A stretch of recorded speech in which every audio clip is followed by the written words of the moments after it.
Ustaz? Ya, jadi cara mengangkat saat berdoa itu, kalau kita kembali lagi kepada Syekh Muhammad Ibn Shalih Al-Utsaimin rahimahullah, beliau mengatakan dia sejajar dengan bahu minimal dan merapatkan tangan ini begini. Jadi karena kalau kita minta itu kalau gini kata beliau yang ini pendapat beliau ya. Kalau begini katanya kalau dikasih kan jebol, lepas. Nah, jadi kalau kita giniin dia akan tertampung. Nah, itu sebagai bentuk tapaul lah, sebagai Iya. bentuk optimisme. Kalau kita dikasih orang nampungnya gini kan enak. Tapi kalau gini kita nampungnya lepas gitu kan.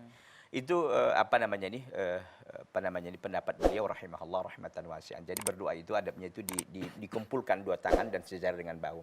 Tapi memang ada riwayat bahwa Nabi SAW ketika berdoa di perang Badar itu lain.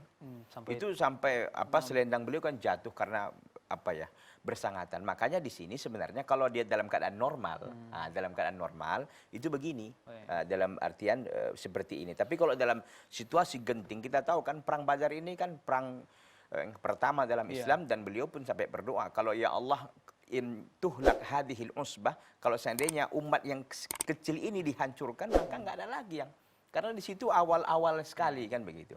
Jadi ya adabnya seperti itu. Artinya ketika dalam keadaan genting itu betul-betul memang diangkat sampai ke atas sebagaimana dilakukan oleh Nabi SAW pada waktu perang Badar.